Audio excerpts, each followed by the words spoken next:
Hello, Guy. Welcome back. Tonight, we journey to the rolling hills of Tuscany, to a time before the Roman legions marched, before the Colosseum was built, and before the name Rome meant anything more than a small town on the banks of the Tiber. For centuries, this land was ruled by a different, more vibrant, and far more mysterious people. They were the Etruscans, a powerful and sophisticated civilization that created the first great culture of Italy. They were master engineers, daring seafarers, and artists of extraordinary skill who lived life with a passion and joy that radiates from the walls of their painted tombs. Yet, despite their power and influence, they remain one of history's greatest enigmas. Who were they, and where did they come from? What was the meaning behind their secret, ritualized religion? And how did this great power, which taught the early Romans so much, vanish so completely from the stage of history, leaving behind a lost language we can barely read, and a legacy that was almost entirely consumed by their ambitious Roman pupils? This is the story of Italy's forgotten empire. So before you get comfortable, take a moment to like the video and subscribe, but only if you genuinely enjoy what I do here. And let me know in the comments where you're tuning in from and what time it is for you. It's always fascinating to see who's joining us from around the world. Now, dim the lights, maybe turn on a fan for that soft background hum, and let's ease into tonight's journey together. Before we can walk through the painted tombs or witness the rise of Rome, we must first ask the most fundamental and most debated question about the Etruscans. Who were they, and where did they come from? For the ancient Greeks, they were the Tyrrhenians, a name that still graces the sea off the western coast of Italy.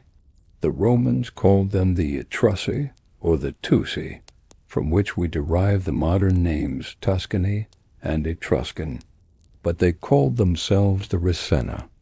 This enigma of their identity, a question that puzzled the ancient world as much as it does our own, is the essential starting point for our journey. The mystery of their origins is a scholarly detective story that spans millennia, drawing on the conflicting accounts of ancient historians, the silent evidence of archaeology, and the complex clues hidden within our very DNA. The debate began in antiquity. The first and most influential theory was proposed in the 5th century BCE by the Greek historian Herodotus, the father of history. According to his account, the Etruscans were not native to Italy at all, but were immigrants from the East. He tells a dramatic story of a great famine that struck the kingdom of Lydia in Anatolia, modern-day Turkey. After 18 years of suffering, the Lydian king decided to divide his population in two. One half would remain, while the other half would sail away in search of a new home. The group that left was led by the king's son, a prince named Tyrrhenus. They sailed across the Mediterranean, Herodotus tells us, past many lands, until they finally settled among the Umbri in Italy, where they built their cities and became known as the Tyrrhenians. This story of an Eastern origin was widely accepted in the ancient world and for centuries after. There is a body of evidence that seems to support it. The art of the early Etruscans from the 7th century BCE onwards shows a strong Orientalizing influence, with motifs like griffins, sphinx, and lions that are clearly derived from the art of the Near East and Anatolia. Their religious practices, particularly the art of divination through the inspection of animal livers, also have strong parallels in the ancient Near East. Some linguistic elements, though scarce, have been tentatively linked to languages of the Aegean. More recently, modern genetic studies have added a new, complex layer to the debate. Several studies of mitochondrial DNA from modern Tuscans, whose roots in the region are ancient, and even from the bones of the Etruscans themselves, have shown a strong genetic link to populations in the Near East, particularly Anatolia. This genetic evidence seems to breathe new life into Herodotus's ancient tale, suggesting that a migration of people, even if a small elite group, may well have taken place. However, a century after Herodotus, another Greek historian, Dionysius of Halicarnassus, writing in Rome, proposed a completely different theory. He dismissed Herodotus's story as baseless. After studying Etruscan language, laws, and customs, he declared that they had nothing in common with the Lydians. He concluded that the Etruscans were not immigrants at all, but were an autochthonous people, meaning they were native to Italy. He argued that they were an ancient race who had always lived in the region and were distinct from every other people. This theory is the one that is most widely supported by modern archaeology. Archaeologists can trace a clear and continuous line of cultural development in Tuscany, starting long before the Etruscans emerged onto the historical stage. The immediate predecessors of the Etruscans in the region were the people of the Villanovan culture, an Iron Age culture that flourished from about 900 to 700 BCE. The Villanovans were known for their distinctive burial practices, in which the cremated remains of the deceased were placed in a biconical urn, often covered with a bowl or a helmet. In some cases, these urns were placed inside small hut-shaped urns made of clay, which likely represent the houses the Villanovans lived in. They lived in small, scattered settlements on easily defensible hilltops. The archaeological record shows a smooth, gradual transition from this Villanovan culture into the culture we identify as Etruscan. The Villanovan settlements grew larger and more complex, eventually becoming the great Etruscan cities. Their burial practices evolved from simple cremation pits to the elaborate chamber tombs of the Etruscan aristocracy. There is no evidence of a massive, violent invasion, no widespread destruction of Villanovan sites. Instead, we see continuity and evolution. Most scholars today believe that the Etruscans were, in essence, the Villanovans, an indigenous Italian people who, beginning in the 8th and 7th centuries BCE, underwent a period of rapid social and cultural transformation due to their increased contact and trade with other Mediterranean peoples like the Greeks and the Phoenicians. The orientalizing features in their art are not necessarily evidence of a mass migration, but of the adoption of prestigious foreign styles and ideas by a rising local elite. There was a third, less popular ancient theory mentioned by the Roman historian Livy, who suggested that the Etruscans were related to the Reti, a people who lived in the Alps. He believed they had migrated south from the mountains. While there may be some distant linguistic links, this theory is the least supported by the historical and archaeological evidence. So who were the Etruscans? The most likely answer is a synthesis of the two main theories. They were a native Italian people descended from the Villanovans, who were profoundly transformed by their intense contact with the wider Mediterranean world. It is possible that small, organized groups of traders, craftsmen, or even adventurers from the eastern Mediterranean settled in Etruria, bringing with them new skills and ideas that acted as a catalyst for the local culture. The truth of their origins remains a tantalizing enigma, a perfect introduction to this mysterious people.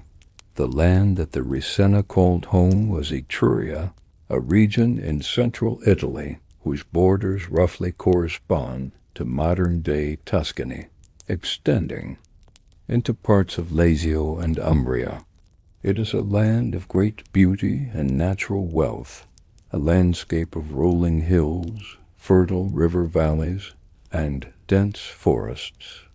Crucially, the hills of Etruria contained some of the richest and most accessible mineral resources in the entire ancient Mediterranean.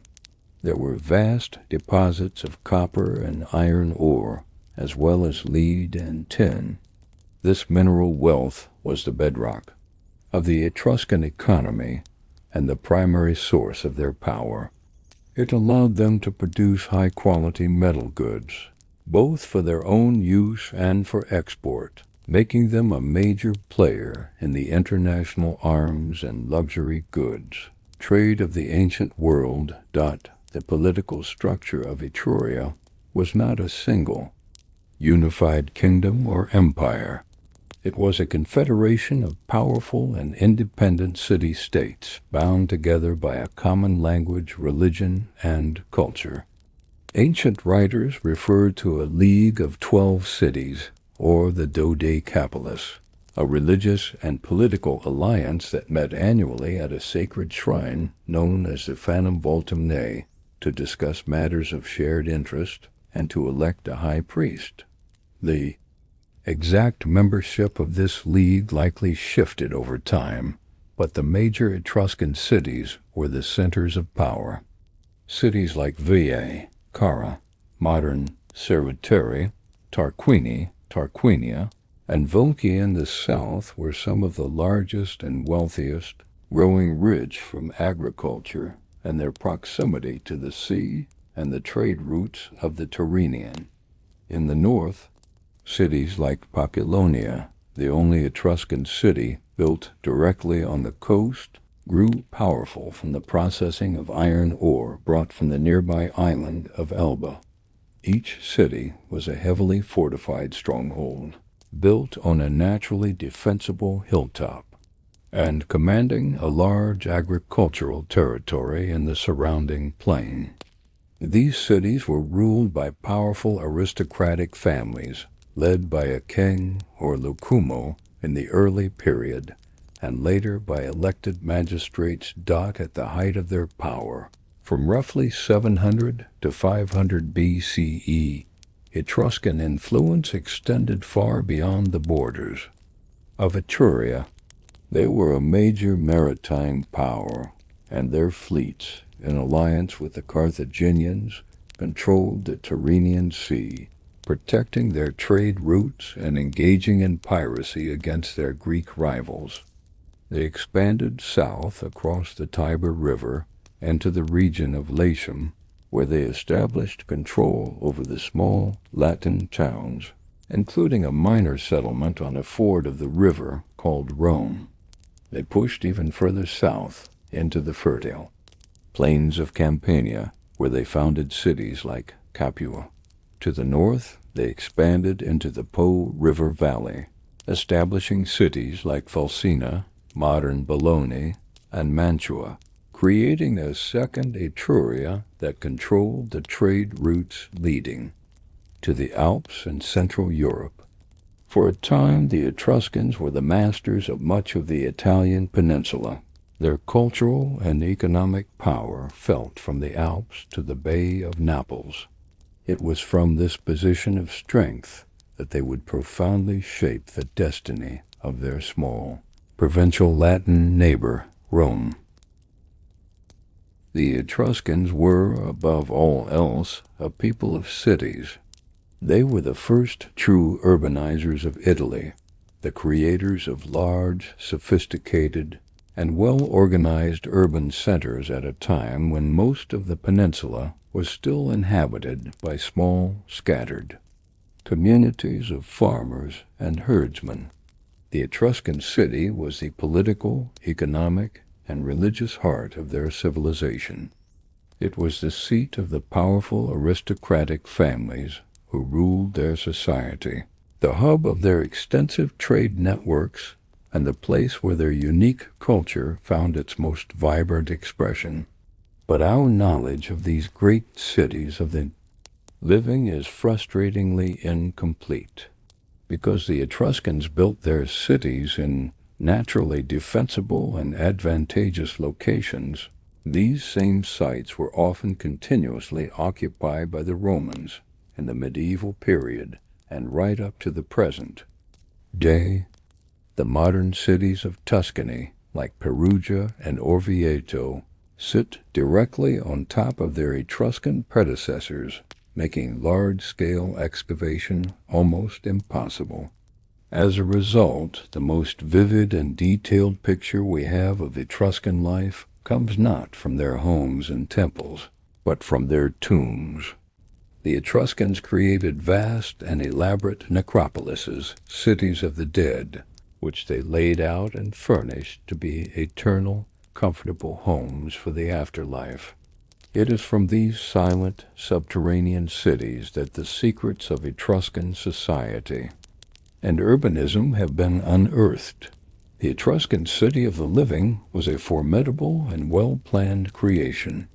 True to their Villanovan ancestors, they almost always chose to build on a high, naturally defensible plateau or hilltop, which gave them a commanding view of the surrounding agricultural land and trade routes.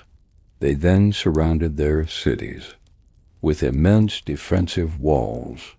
These walls, like those still visible at Populonia or Perugia, were often constructed using a technique known as Cyclopean masonry, with massive, multi-sided blocks of stone fitted together without mortar, a testament to their engineering skill. The cities were accessed through monumental gateways, often decorated with carved figures or, in later periods, featuring the true arch, an architectural element the Etruscans helped to popularize in Italy and which the Romans would later perfect.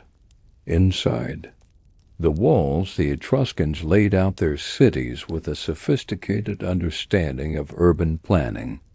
They often used a grid plan with two main streets, the Cardo, running north-south, and the Decumanus, running east-west, intersecting at the city center. This orderly layout was not just a matter of practical convenience. It was a religious act, a way of imposing a sacred, cosmic order on the earthly landscape.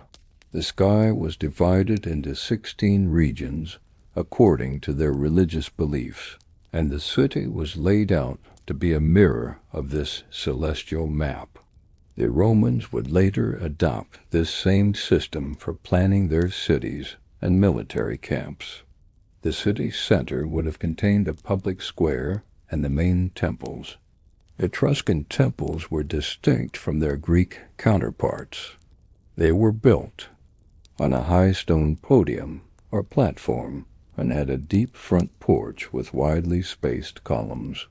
The structures themselves were built of wood and mud brick, with a heavy, overhanging roof decorated with brightly painted terracotta sculptures known as acroteria, because they were built of perishable materials. None of these temples have survived, but their stone foundations and thousands of broken terracotta decorations give us a clear idea of their vibrant and colorful appearance. The houses of the Etruscans were also substantial. The early Villanovan huts gave way to multi-room houses built on stone foundations, with walls of timber-reinforced mud brick and roofs of terracotta tiles. The houses of the wealthy aristocrats were large and complex, centered on a courtyard with numerous rooms for living, dining, and sleeping. It is from these houses that the designs for their tombs were taken. The most extraordinary legacy of Etruscan urbanism is found in their necropolises. These were not simple cemeteries, but true cities of the dead, located on a plateau just outside the city of the living. The two most spectacular examples are at Cara, modern Cerveteri, and Tarquinia. The Banditace necropolis at Cerveteri is a vast and eerie landscape, covering hundreds of acres. It is laid out like a real city, with a network of streets, squares, and distinct neighborhoods. The tombs themselves are monumental earthen mounds or tumuli, some of which are over 100 feet in diameter. These tumuli were the tombs of the great aristocratic families used for generations. Beneath the mound, a series of underground chambers were carved directly out of the soft volcanic tufa rock. The interiors of these tombs were designed to be perfect eternal replicas of the houses of the living. A tomb like the tomb of the reliefs from the 4th century BCE is a stunning example.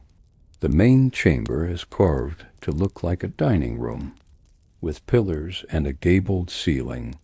The walls are covered in painted stucco reliefs depicting all the objects a person would need for a comfortable afterlife. Ropes, tools, kitchen knives, wine jugs, weapons, armor, and even a small pet dog. The tombs of Cerveteri were meant to be comfortable, well-furnished homes where the spirits of the dead could continue to live, surrounded by all the familiar objects of their earthly life. If Cerveteri is a city of houses, the Monterazzi necropolis at Tarquinia is a city of art. Here the tombs were not housed under giant mounds, but were simple, underground, rock-cut chambers. Their wonder lies on their walls. Tarquinia is home to over 200 painted tombs, the largest and most important collection of monumental painting from the pre-Roman world. The walls of these chambers are covered in vibrant, colorful frescoes that depict scenes of Etruscan life, with an energy and joy that is utterly captivating. These paintings, which we will explore in greater detail, are our most direct and precious window into the Etruscan world. From the evidence of these magnificent cities, both of the living and the dead, we can reconstruct the basic outlines of Etruscan society. It was a rigidly hierarchical and aristocratic society. At the very top were the principes, the powerful, land-owning noble families who controlled the cities. These were the families who were buried in the great tumuli and the painted tombs. They grew rich from their agricultural estates and, most importantly, from their control of the metal trade. They lived a life of extraordinary luxury, importing vast quantities of the finest painted pottery from Greece, as well as gold, ivory, and other exotic goods from the Near East. The sheer amount of high-quality Greek pottery found in their tombs is staggering, and much of what we know about Greek vase painting comes from these Etruscan finds. Below the aristocracy was a class of commoners, artisans, and merchants. These were the farmers who worked the land, the skilled craftsmen who produced the distinctive Bucchero pottery and the fine bronze work, and the merchants who managed the trade that made the elites so wealthy. There was also a large class of unfree laborers and slaves, who were likely prisoners of war or people who had fallen into debt. Perhaps the most unique and remarkable aspect of Etruscan society, and the one that most shocked their Greek contemporaries, was the high status and public role of women. In both Greece and Rome, women of the upper classes were largely confined to the domestic sphere, excluded from public life and formal education. Etruscan women, by contrast, appear to have enjoyed a level of freedom and equality that was unheard of in the ancient Mediterranean. The evidence for this is abundant. In the tomb frescoes at Tarquinia, women are shown dining and feasting alongside their husbands, reclining on the same couches, participating in public spectacles, and being actively engaged in the conversation. This was a scandalous sight to the Greeks, for whom the only women present at a banquet were courtesans. Etruscan funerary inscriptions often trace a person's lineage through both their mother and their father, indicating the importance of the maternal line. The magnificent sarcophagi, like the famous sarcophagus of the spouses, depict husbands and wives in a tender and affectionate embrace as equal partners even in death. Women were buried with their own rich collections of jewelry and luxury goods, indicating that they controlled their own personal wealth. This public role of women was a source of great consternation for Greek writers like the 4th century historian Theopompus, who wrote scandalous and almost certainly exaggerated and biased accounts of Etruscan women, claiming they were promiscuous and drank too much. While this was likely hostile propaganda, it reveals the profound cultural difference that the Greeks perceived. The Etruscans had a fundamentally different conception of the family and of the role of women in society. This social structure, so vividly preserved in the art of their tombs, is one of the most distinctive and fascinating aspects of their civilization. Our view of their world is inevitably skewed by the funerary nature of most of our evidence, but what it reveals is a vibrant, hierarchical, and uniquely structured society, a culture that built cities for both the living and the dead to ensure that the good life could be enjoyed not just on earth, but for all eternity.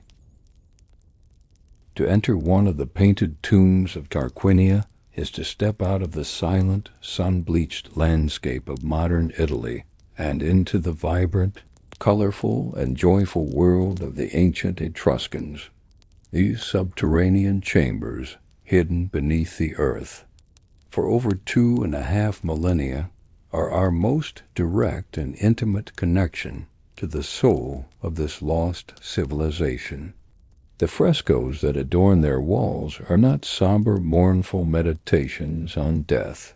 Instead, they are a powerful and exuberant celebration of life, a declaration of the pleasures of earthly existence, feasting, drinking, music, dancing, and sport which the Etruscans clearly hoped would continue uninterrupted in the afterlife.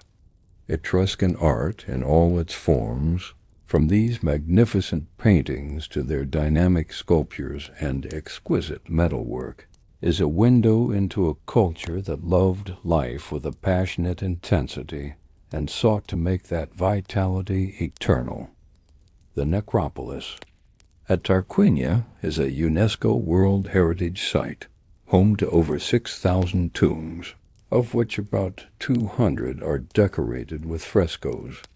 These paintings provide a unique and priceless record of Etruscan life, mythology, and beliefs about the afterlife.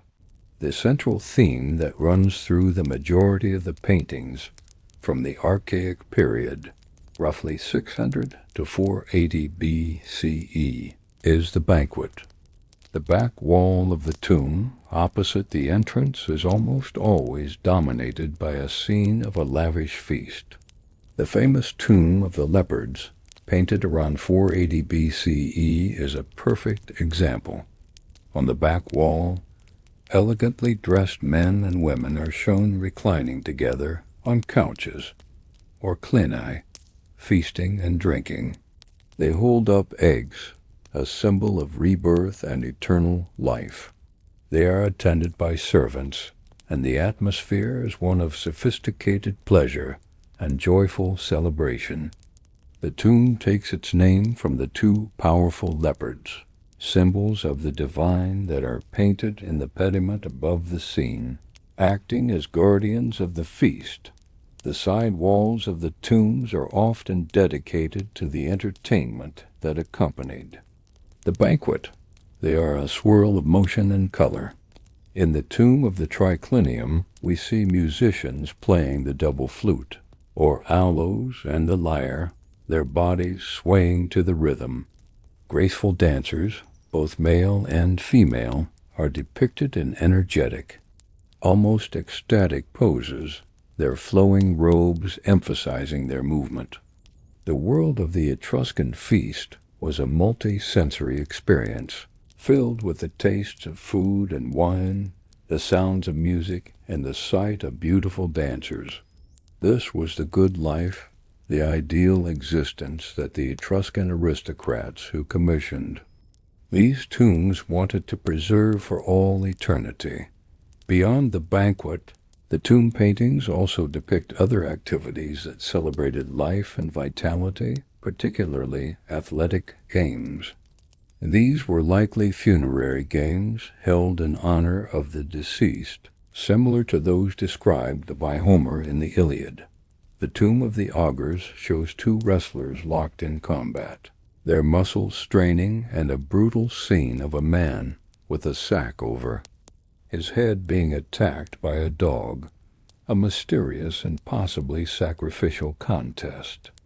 The tomb of the Olympic Games depicts chariot races, discus throwing, and boxing, a full program of athletic events.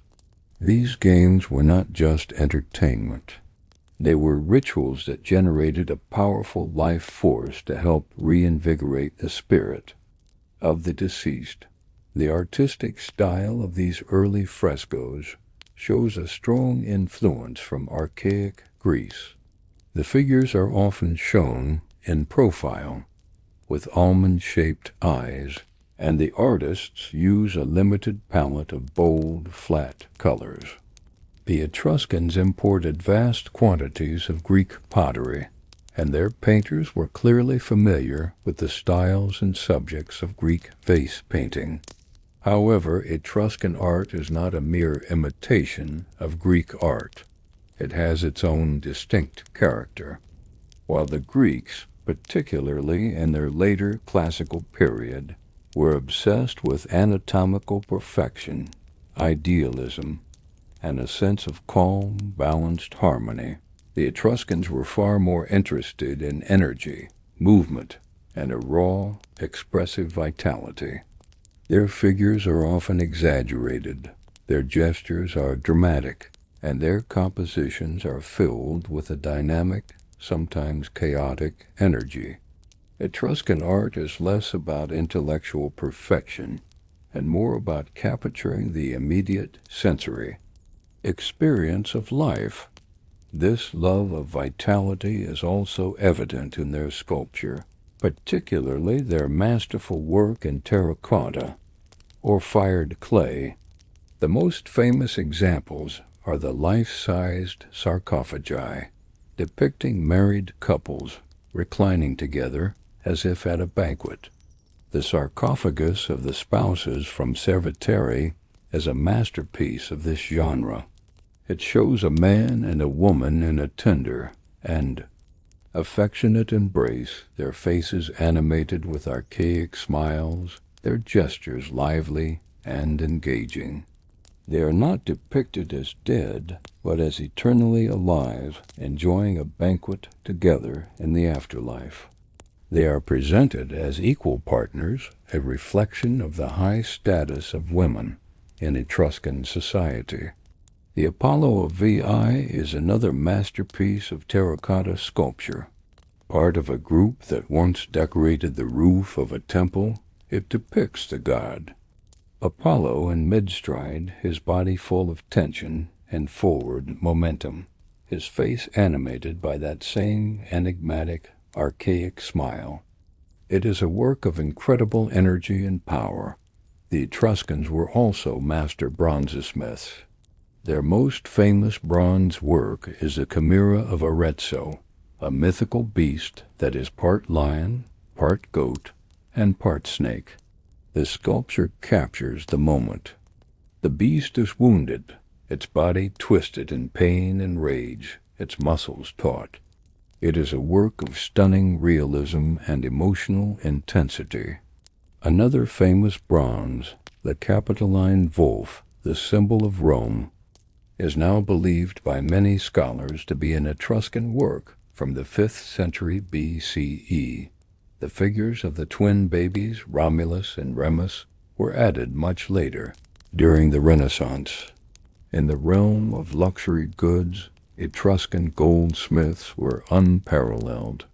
They perfected the difficult techniques of granulation, decorating a surface with tiny grains of gold, and filigree, using fine wires of gold to create incredibly intricate and delicate jewelry. However, as the political fortunes of the Etruscans began to decline in the Hellenistic period, from the 4th century BCE onwards, a profound shift occurred in their art and their view of the afterlife. The joyful, celebratory scenes of banqueting and games began to disappear from the tomb walls.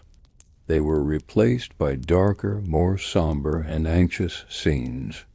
The journey to the underworld, once a simple transition to a parallel existence, was now depicted as a perilous and frightening ordeal.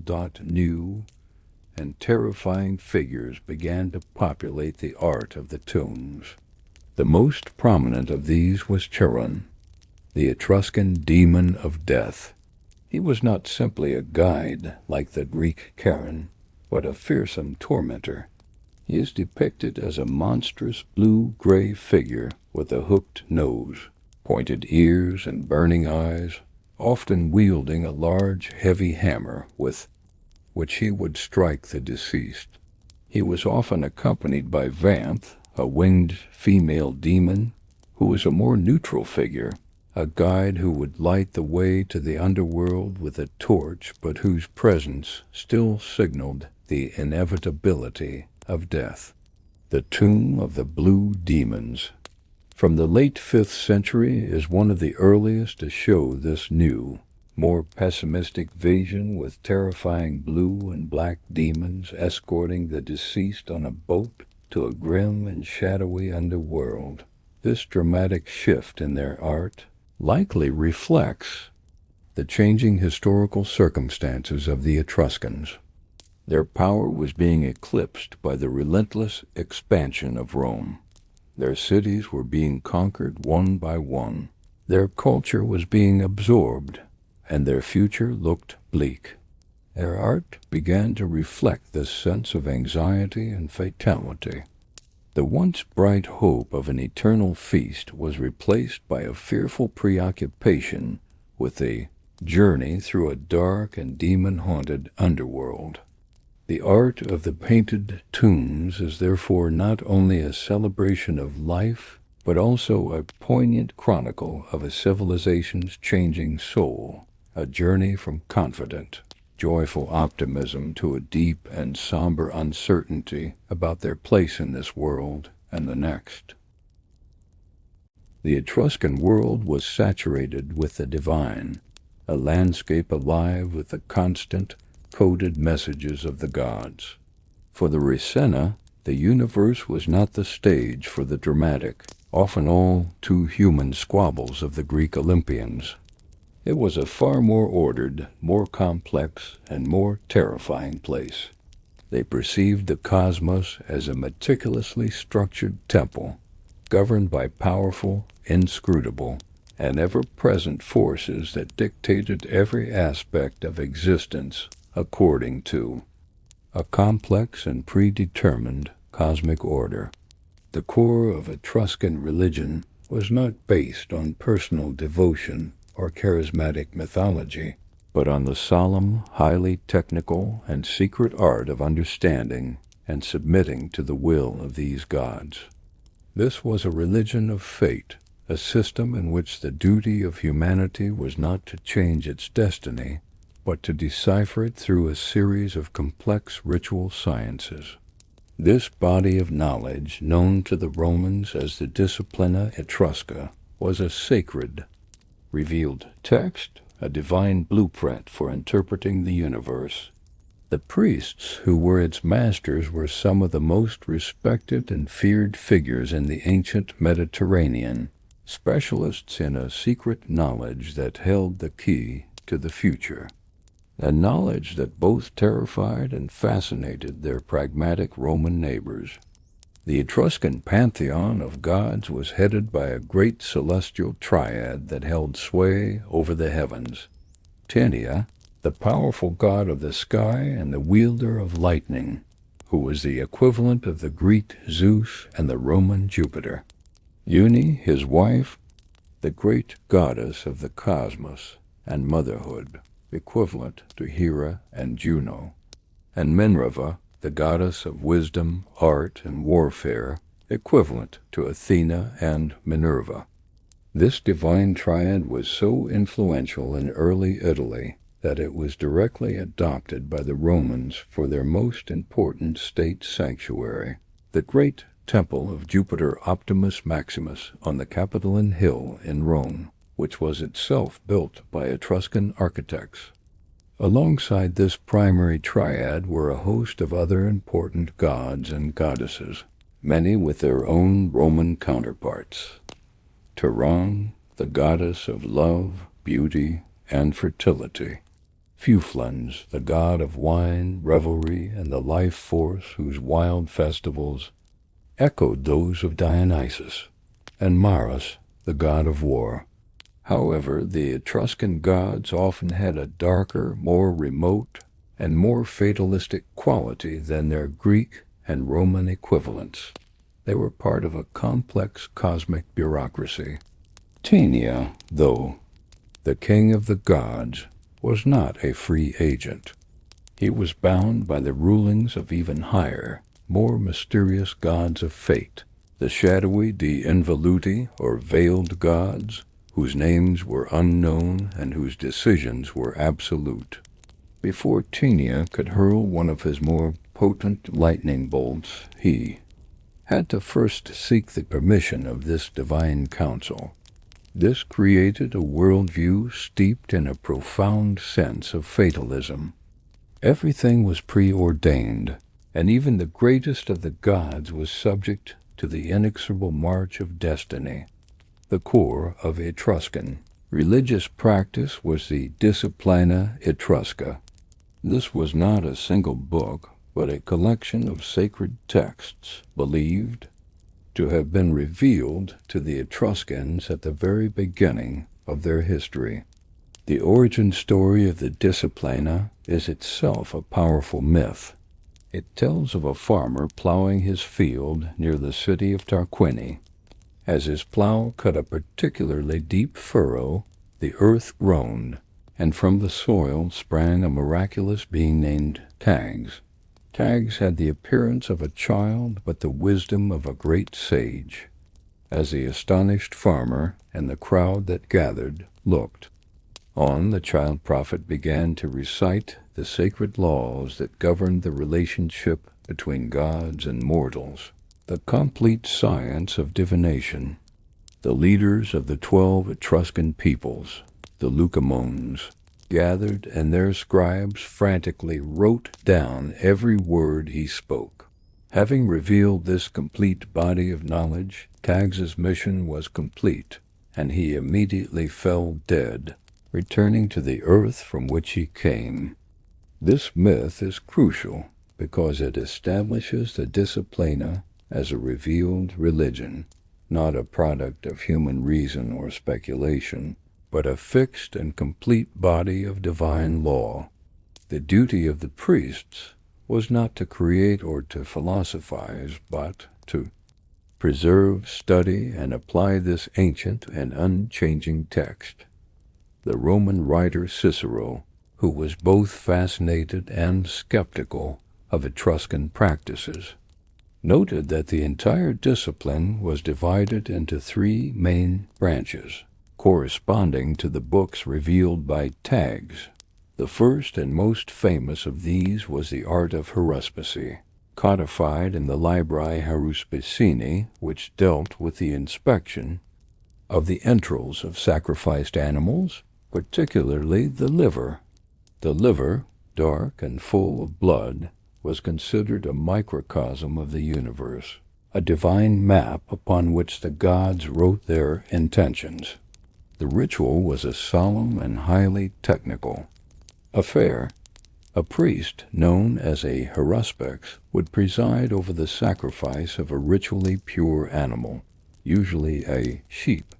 After the animal was killed, he would carefully extract the liver and begin his examination, noting any abnormalities in its size, shape, or color. Each section of the liver corresponded to a different deity and a different region of the heavens. The most remarkable artifact connected with this practice is the Piacenza liver, a life-sized bronze model of a sheep's liver, found by a farmer in a field in northern Italy in 1877. The surface of the liver is divided into about 40 sections, each inscribed with the name of an Etruscan god.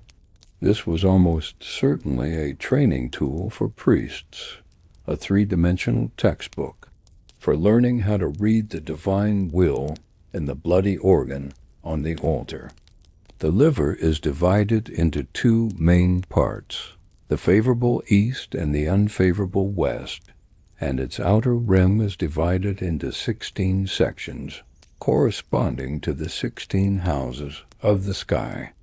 If a blemish, a hole, or a deformity was found in the section of the liver corresponding to a particular god, it was a clear sign of that god's displeasure, or a warning of a future event related to that god's sphere of influence.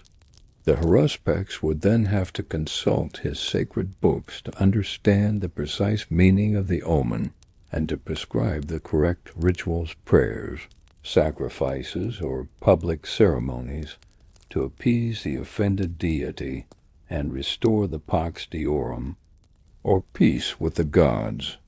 No major undertaking, be it a declaration of war or the founding of a new temple, would proceed without a favorable reading from the liver. The second and most prestigious branch of the discipline was the interpretation of lightning or bronchoscopy, detailed in the Libri Fulguralis. This was considered the most important and most difficult form of divination, the domain of the highest ranking priests. Lightning was the most direct and terrifying form of divine communication, a message sent straight from the sky god, Tenia.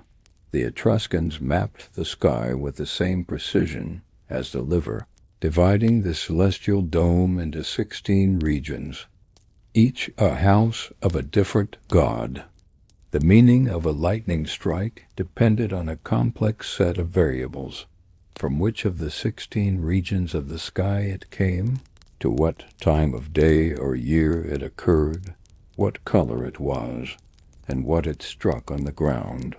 For example, lightning that struck in the eastern part of the sky was generally considered favorable, while lightning from the northwest, the house of the most terrifying gods of the underworld, was a dire and terrible omen.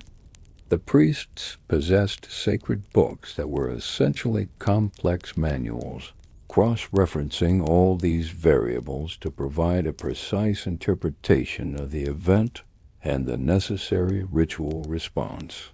A place struck by lightning, a fulgur panditum, became a sacred and taboo spot.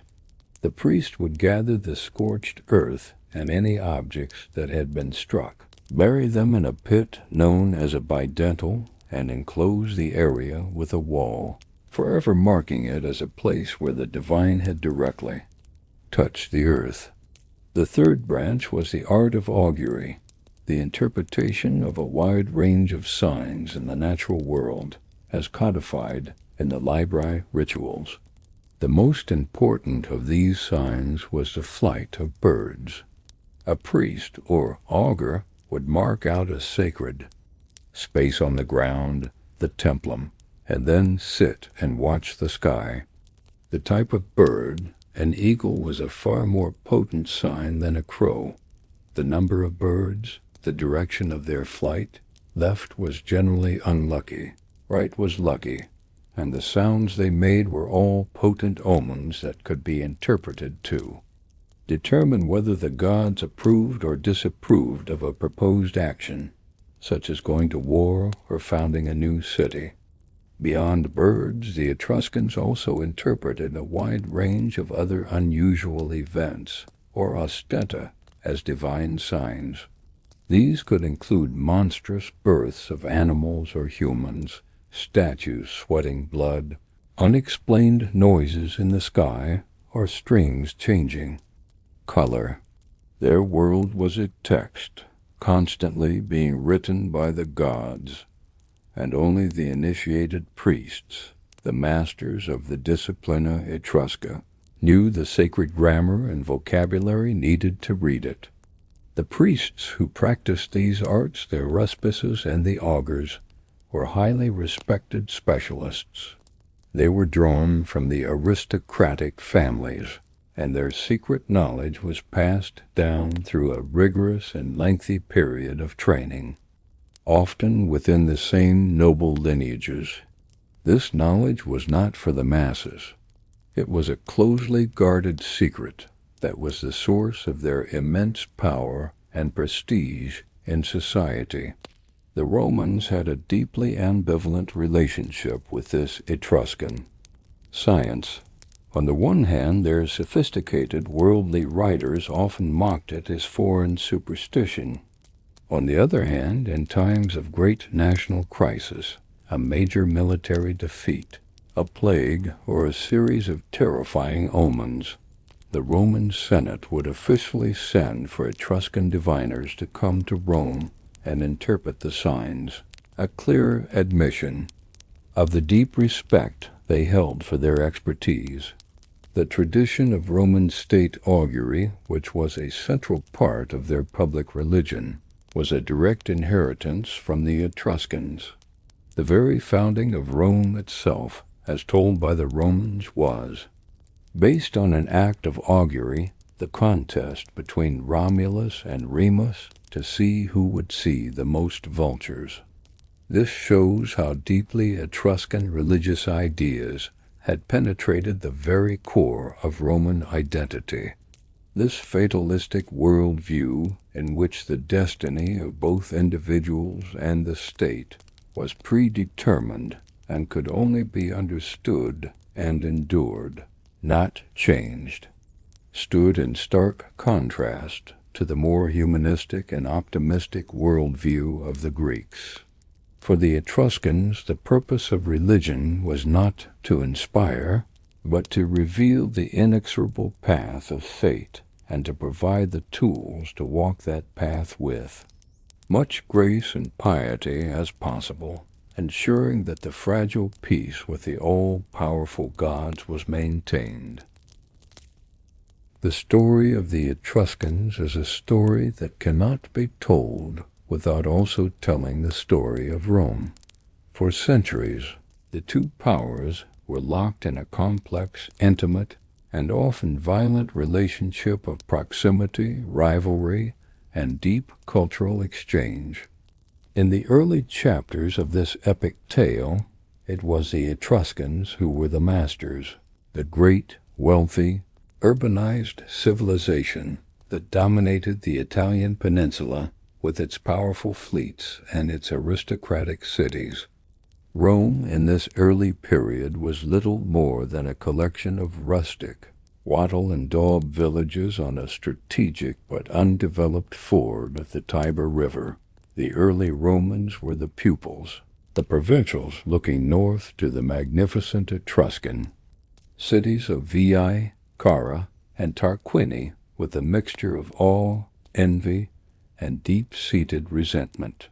The Roman Republic, the very foundation of their later world-conquering empire, was forged in the fires of its rebellion against its Etruscan overlords.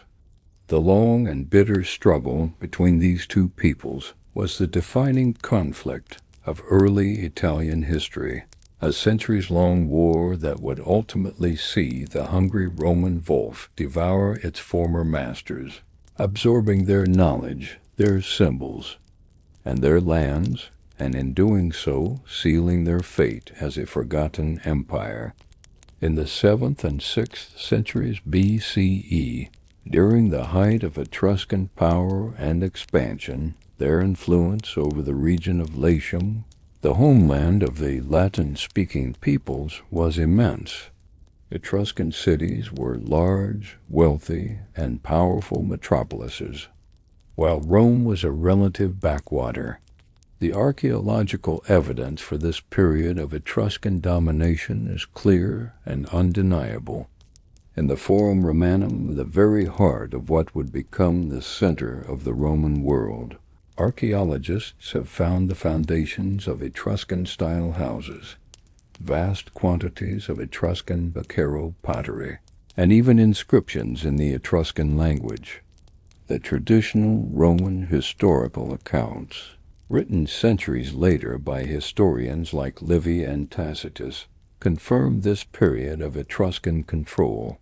These accounts tell us that the last three kings of Rome's regal period were not Latins at all, but an Etruscan dynasty, the Tarquins. The first of these, Lucius Tarquinius Priscus, or Tarquin the Elder, was said to be a wealthy and ambitious emigrant from the Etruscan city of Tarquini, who came to Rome and rose to become king through his charisma and political skill. He is credited by the Roman historians with a massive public building program that began the transformation of Rome from a collection of scattered villages into a true, unified city. He is said to have drained the swampy, marshy area that would become the Roman Forum by building the Cloaca Maxima, Rome's great sewer. This was not a simple ditch, but a masterpiece of hydraulic engineering, a large, stone-lined channel that required a level of technical skill that was a hallmark of the Etruscans. This act did more than just drain a swamp. It created the civic heart of Rome, the public space where markets, assemblies, and political life could flourish. Tarquin the Elder is also credited with founding the great temple of Jupiter Optimus Maximus on the Capitoline Hill, and with introducing many of the symbols of Roman state power that were, in fact, Etruscan in origin. After his assassination, he was succeeded by Servius Tullius, and then by his son or grandson, Lucius Tarquinius Superbus, or Tarquin the Proud, a tyrannical and arrogant ruler whose actions would lead to the downfall of the monarchy itself. While the details of these traditional accounts are likely embellished with legend, the underlying historical truth is solid. Rome in the 6th century BCE was effectively an Etruscan city, ruled by an Etruscan dynasty and deeply embedded in the Etruscan cultural and economic world. The debt that early Rome owed to its northern neighbors was immense. From the Etruscans, the Romans inherited a vast array of technologies, customs, and symbols that would become central to their own civilization. They learned the art of building in stone and terracotta, the techniques of hydraulic engineering, and the architectural form of the temple, with its high podium, deep porch, and brightly painted terracotta decorations. They adopted the symbols of state authority, the fasces, the bundle of rods surrounding an axe that was carried by Roman magistrates as a symbol of their power to punish and execute, the curule chair, the folding ivory stool upon which high officials sat, and the purple-bordered toga, the distinctive garment of the Roman senatorial class. Roman religion was also profoundly shaped by Etruscan influence.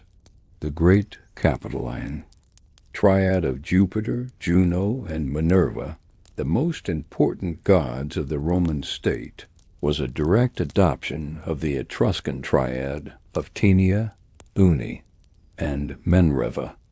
The Romans, though they sometimes mocked it as foreign superstition, were deeply respectful of the disciplina Etrusca, the Etruscan science of divination. They incorporated the practice of augury into their state religion, and in times of great crisis would often summon Etruscan haruspices to Rome to interpret dire omens. Even the bloody spectacle of gladiatorial combat, which would become the hallmark of Roman entertainment, likely originated from the funerary games held by the Etruscans, where warriors would fight to the death to honor their dead aristocratic masters, the shed blood believed to nourish the spirit of the deceased. In its infancy, Rome was a cultural satellite of Etruria, absorbing its lessons in engineering, statecraft, and religion. This period of domination came to a dramatic end. According to Roman tradition, in the year 509 BCE, with the overthrow of the last king Tarquinius Superbus. The legendary trigger for the revolution was the rape of a noble Roman matron, Lucretia, by the king's son, Sextus Tarquinius. Her subsequent tragic suicide in front of her father and husband after making them swear an oath of vengeance spurred a group of Roman aristocrats, led by Lucius Junius Brutus, to rise up and expel the Tarquin family from Rome forever. They then established a new form of government, the res publica, or the republic, swearing a solemn oath never again to be ruled by a king. While the story of Lucretia is a powerful founding myth, encapsulating the Roman ideals of female virtue, honor, and the rejection of tyranny, superbia, the revolution was likely a more complex political event.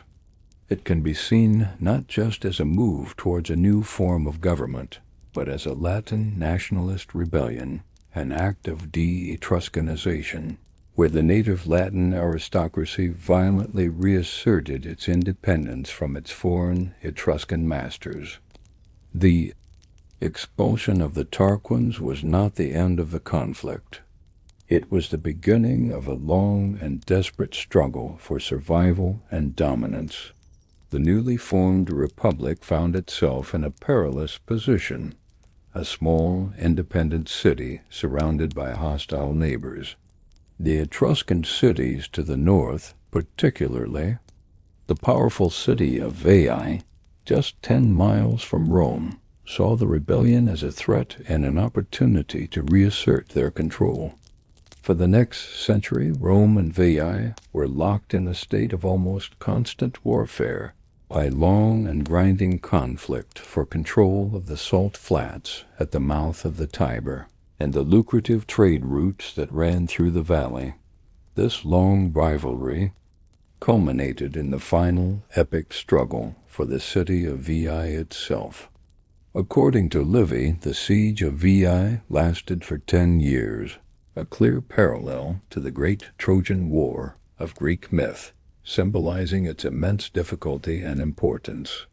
The war was a stalemate, with the powerful walls of Veii proving impregnable to direct assault. The final victory was achieved by the Roman hero Marcus Furius Camillus, who was appointed dictator. According to the legend, Camillus ordered his men to dig a tunnel under the walls of the city, a technique at which the Etruscans themselves were masters. They emerged inside the temple of Juno, just as the king of Veii was performing a sacrifice, and the haruspice was declaring that whoever cut the entrails of the animal would be the victor. The Romans burst forth, seized the entrails, and threw open the city gates to their waiting army. A city was taken and brutally sacked. The historical reality of the siege is debated, but the outcome is not. In 396 BCE, the city of Veii, for centuries one of the largest and wealthiest cities in Italy and Rome's greatest rival, was utterly destroyed. Its territory was annexed by Rome, and its people were enslaved or dispersed. The fall of Veii was a watershed moment in Italian history. It marked the beginning of the end for Etruscan independence and the beginning of Rome's relentless, unstoppable expansion. With its most powerful and proximate Etruscan rival eliminated, Rome was now the dominant power in central Italy. The Etruscan city-states, which had never been able to maintain a lasting military alliance, were no match for the unified and increasingly professional Roman army. Over the next century, the Romans would go on to conquer the other Etruscan cities, one by one, through a combination of military force and shrewd diplomacy, often playing one city off against another. The once proud and independent cities of the Rasenna were gradually absorbed into the growing Roman state. Their language and customs slowly faded, replaced by Latin.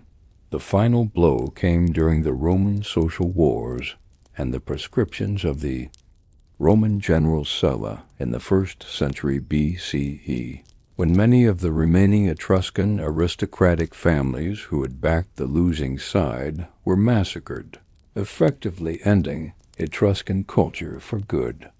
The wolf had finally and completely devoured its masters, and in doing so had set itself on the path to empire, a path that would be built upon the deep and often unacknowledged foundations laid by its forgotten Etruscan predecessors. The story of the decline of Etruscan civilization is not one of a single catastrophic event, but of a long and agonizing twilight, a slow-motion collapse that unfolded over several centuries. The Etruscans did not vanish in a dramatic final battle. Their vibrant and powerful culture was gradually eroded, its foundations chipped away by a combination of internal weaknesses and overwhelming external pressures from three different directions. To the north, a new and terrifying wave of invaders, the Celts, would shatter their dominion in the Po Valley. To the south, the relentless, methodical expansion of their former pupils, the Romans, would slowly but surely extinguish their independence. And on the sea, their Greek rivals would challenge and ultimately break their naval supremacy, strangling the trade that was the very lifeblood of their prosperity. This convergence of threats created a perfect storm from which the Etruscans, for all their wealth and sophistication, could not recover. Their fall is a poignant case study in how a great civilization can be undone, not by a single blow, but by a slow and fatal bleeding of power, territory, and ultimately, identity. The most fundamental weakness of the Etruscan world was its chronic lack of political unity. Etruria was never a single, unified state. It was a loose confederation of 12 powerful and fiercely independent city-states, bound together by a common language, religion, and culture, but also fiercely protective of their own autonomy and commercial interests. The Etruscan League, which met annually at the sacred Fanum Voltumnae, was more of a religious and cultural alliance than a military one. It was a place to discuss matters of shared concern and to elect a high priest, but it had no central government, no standing federal army, and no power to compel its member cities to act in unison. In times of crisis, this disunity proved to be a fatal flaw. The cities were often consumed by their own local rivalries, and were unable or unwilling to form a lasting, united front against a common enemy. The Romans, with their genius for diplomacy and their strategy of divide and conquer, would become masters at exploiting these internal divisions, often making a separate peace with one Etruscan city while waging war against its neighbor. The inability of the Etruscans to overcome their own parochialism and forge a single, unified political entity was perhaps the single greatest internal cause of their eventual downfall. The first major external blow came from the sea. For centuries, the Etruscans, often in alliance with the Phoenician colony of Carthage, had been a formidable naval power, their fleets controlling the trade routes of the Tyrrhenian Sea. They were known as feared pirates by their Greek rivals, who were also trying to expand their own commercial networks in the western Mediterranean. This rivalry came to a head in a series of naval confrontations. The most decisive of these was the Battle of Cumae. Fought in 474 BCE, the Etruscans had laid siege to the Greek colony of Cumae, near modern-day Naples. The people of Cumae appealed for help from the powerful Greek city of Syracuse in Sicily, which was then at the height of its power under the tyrant Hiero I. The Syracusan fleet sailed to Cumae and, in a great naval battle, inflicted a crushing and absolute defeat upon the Etruscan navy. The Battle of Cumae was a catastrophic turning point. It shattered Etruscan naval supremacy and effectively ended their ability to project power into southern Italy. Their lucrative trade routes were now open to their Greek rivals, and their southern colonies in Campania, cut off from the Etruscan heartland, were soon conquered by the local Samnite peoples. The flow of wealth from the south was severed, and the Etruscan economy, so dependent on maritime trade, was dealt a severe and lasting blow. This defeat marked the beginning of their long retreat, the first major contraction of their sphere of influence. While their power was eroding in the south, a new and even more terrifying threat was emerging from the north. In the early 4th century BCE, large tribes of Celtic peoples, known to the Romans as the Gauls, swept down from Central Europe and poured into the Po Valley, the rich agricultural plain that the Etruscans had colonized and controlled for centuries. The Gauls were a fierce and warlike people, fighting with a wild, terrifying abandon that shocked the more disciplined armies of the Mediterranean world. They were masters of metalwork, but their society was tribal and rural, and they had no interest in adopting the urban civilization of the Etruscans. They came as conquerors and settlers. The Etruscan cities of the north, like Rasenna and Mantua, were overwhelmed, sacked, and occupied. This Gallic invasion was another devastating blow. It completely destroyed the Etruscan presence in northern Italy, cutting off their access to the rich agricultural lands of the Po Valley and severing their valuable overland trade routes that led across the Alps to the markets of Central and Northern Europe. The Etruscans were now trapped, their territory squeezed from both the north and the south. It was in this context of decline and contraction that their final and most existential struggle, the one against Rome, played out. The fall of Veii in 396 BCE had been the opening act of this long and tragic drama. With their most powerful southern city gone, the balance of power in central Italy shifted irrevocably in Rome's favor. The Romans, after a brief and terrifying setback when the Gauls themselves sacked Rome in 390 BCE, recovered with a renewed sense of purpose and a reorganized, more effective military. They then began the slow, methodical, and relentless conquest of the remaining Etruscan cities. The struggle was a long and bitter one, lasting for over a century. The Etruscan cities fought bravely to maintain their independence. A coalition of Etruscan cities, along with their Samnite and Umbrian allies, confronted the rising power of Rome in a series of major battles.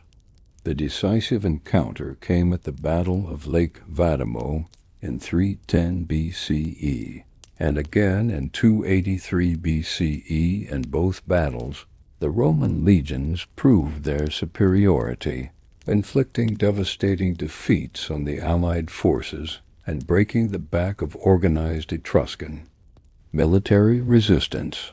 After these defeats, the remaining Etruscan cities were forced, one by one, to submit to Roman rule. They were not all destroyed like Veii. Instead, they were absorbed into the growing Roman state as subject allies, forced to provide troops for the Roman army and to cede large portions of their territory. This military and political conquest was followed by a slow and insidious process of cultural absorption, or Romanization. The Etruscan language, once the dominant tongue of central Italy, was gradually replaced by Latin. The Etruscan aristocracy, in order to maintain their status and participate in the new Roman order, began to adopt Roman names, Roman customs, and the Latin language. The Etruscan religion, while respected by the Romans for its ancient wisdom, was slowly syncretized and absorbed into the Roman state religion. The great Etruscan temples fell into disrepair, and the unique artistic traditions of the Etruscans faded away, replaced by the now dominant Hellenistic Roman styles. This long twilight is poignantly reflected in the art of their tombs. The joyful, vibrant frescoes of the archaic period, with their lively banquets and dancing figures, give way in the Hellenistic period to far more somber and anxious scenes. The tomb paintings are now filled with the fearsome demons of the underworld. Charon with his hammer and Vanth with her torch, who lead the deceased on a perilous journey. The faces of the figures on the later sarcophagi are no longer animated by the archaic smile of confident vitality, but are often carved with a realistic, careworn expression, a sense of personal anxiety that seems to mirror the collective anxiety of their dying civilization. The final, brutal end to Etruscan identity came in the 1st century BCE, during the bloody Roman civil wars. Many of the old Etruscan cities, clinging to their ancient traditions of independence, made the fatal mistake of siding with the populous general Marius against the aristocratic general Sulla. When Sulla emerged victorious, he took a terrible revenge on Etruria. He laid siege to and destroyed cities like Volterra, confiscated the lands of the old Etruscan aristocracy, and settled them with his own veterans. Many of the last great Etruscan families were massacred in Sulla's proscriptions. This final, violent act shattered the last vestiges of Etruscan identity and social structure. After this, the Etruscans effectively disappear from history, their language no longer spoken, their religion absorbed, and their people fully integrated into the Roman world. The long twilight had finally given way to night. The great civilization of the Rasenna, the first great power of Italy, was no more. Its legacy and its lands now the possession of its all-conquering Roman heir. The Etruscans lost the long war for Italy. Their cities were conquered, their language fell silent, and their distinct cultural identity was absorbed and ultimately erased by the relentless expansion of Rome. Judged by the harsh metric of survival, they were a failure. Yet, to see them only as the losers of history is to miss their profound and enduring importance. The Etruscans may have vanished, but their legacy did not. They were the great intermediaries of the ancient Mediterranean, the bridge that connected the older civilizations of the East with the nascent world of the Italian peninsula. And most importantly, they were the tutors of early Rome. They bequeathed to their ungrateful Roman pupils a vast and foundational inheritance of technology, religion, and the very symbols of power. The Romans, in their quest to build a world empire, stood on the shoulders of the Etruscan giants they had overthrown. Many of the most iconic and essential elements of Roman civilization, the very things we think of as being quintessentially Roman, have their roots deep in the soil of Etruria. The most tangible part of the Etruscan legacy is found in the physical fabric of Rome itself. The Romans learned the art of city building from the Etruscans. The Etruscan practice of laying out a city on a grid oriented to the cardinal directions, with a main north-south street, the Cardo, and an east-west street, the Decumanus, became the standard model for Roman urban planning, a blueprint they would use to found cities and military camps all across their empire. The engineering skills of the Etruscans were legendary. Their expertise in hydraulics, a skill honed in their mining operations, was passed on to the Romans. A cloaca maxima, the great sewer that drained the Forum and made the city of Rome possible, was an Etruscan engineering project. It was this foundational piece of infrastructure that allowed Rome to grow from a swampy village into a metropolis. The Etruscans were also the masters of the arch. While the true arch was known in the ancient Near East, it was the Etruscans who perfected its use in gateways and bridges and introduced it as a major architectural element in Italy. The Romans, with their genius for engineering, would take the Etruscan arch and expand upon it to create the barrel vault, the groin vault, and the great dome of the Pantheon, but the fundamental principle was an Etruscan gift. The classic Roman temple, with its high podium, deep frontal porch, and single flight of stairs, is not a copy of a Greek temple, but a direct descendant of the Etruscan temple form, the symbols of Roman state power, the very insignia of the Republic, and later, the Empire, were almost all borrowed directly from the Etruscans. The most famous of these is the fasces, the bundle of birch rods bound together with a red leather strap, often enclosing a single-headed axe. This was carried by the lictors, the official bodyguards who accompanied the highest Roman magistrates. The rods symbolized the magistrate's power to scourge and punish, while the axe symbolized his power over life and death, the authority to execute. This potent symbol of state power was a direct inheritance from the Etruscan kings, the Lucumons, who had used it to signify their own authority.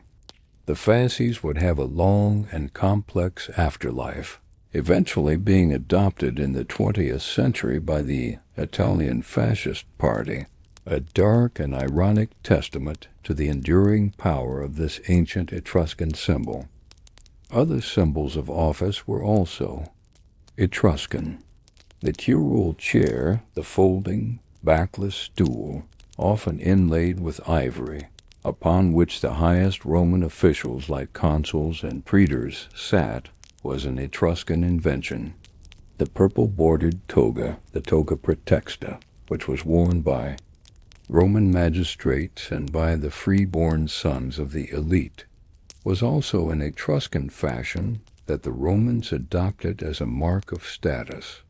Even the Roman triumph, the greatest public spectacle of all, in which a victorious general would parade through the city in a four-horse chariot with his face painted red, was a ritual taken directly from the Etruscans, who used it to celebrate their own kings. The Roman religious world was deeply infused with Etruscan traditions.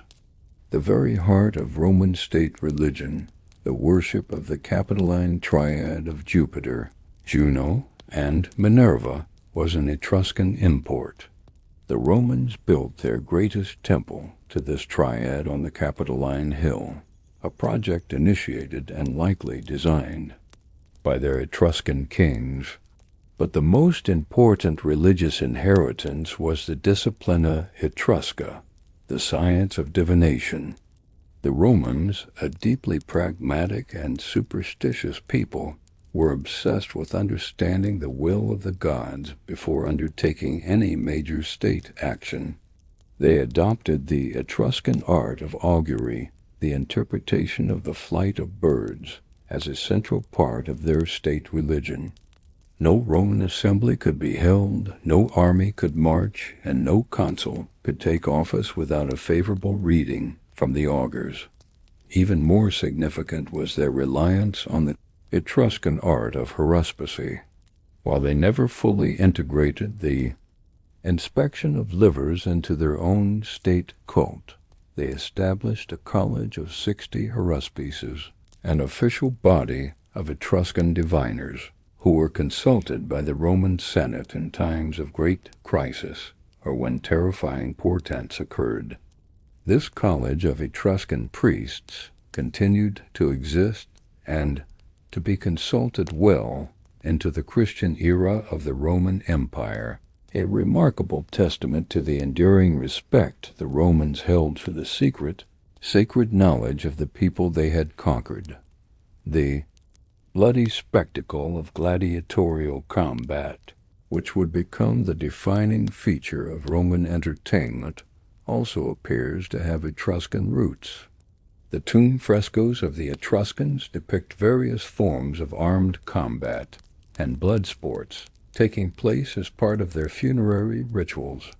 The Romans themselves, through the writer Tertullian, acknowledged that this practice of munera, or funeral, games involving combat to the death, was an inheritance from the Etruscans, who believed that the shed blood of the warriors would nourish and appease the spirits of the dead. The Romans secularized this solemn ritual, turning it into a vast and brutal form of public entertainment, but its origins lay in the dark soil of Etruscan funerary rites. Beyond these direct contributions, the Etruscans left a more subtle but equally important legacy. They were the first to bring the high culture of the Greek world to the Italian peninsula on a large scale. Through their trade networks, they imported vast quantities of the finest Greek pottery, sculpture, and luxury goods. They were the great intermediaries, the people who introduced the early Romans to the art, mythology, and ideas of the Hellenic world, filtering them through their own unique cultural lens. The Roman alphabet itself is a perfect example of this process. The Etruscans adopted an alphabet from the Greek colonists in southern Italy.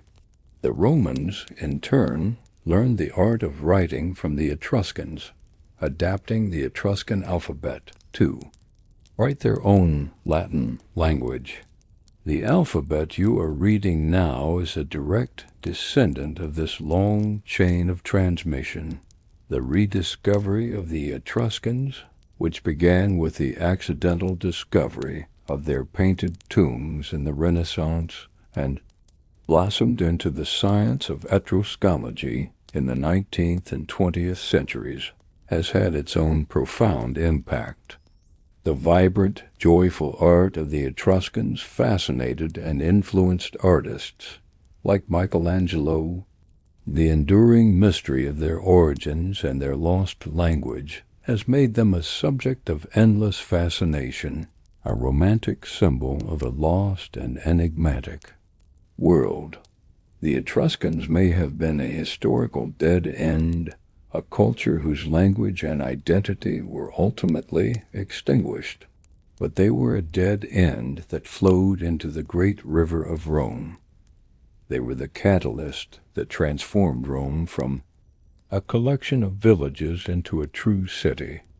They provided the Romans with the tools of statecraft, the symbols of power, and a deep sense of ritual order. Without the Etruscans, the Roman Republic, and, by extension, the entire course of Western history would have been unimaginably different. Theirs is the quiet but essential legacy of the forgotten teacher whose lessons are so deeply embedded in the student that they are no longer even recognized as lessons. The Etruscans are the silent, invisible foundation upon which much of the grandeur of Rome was built.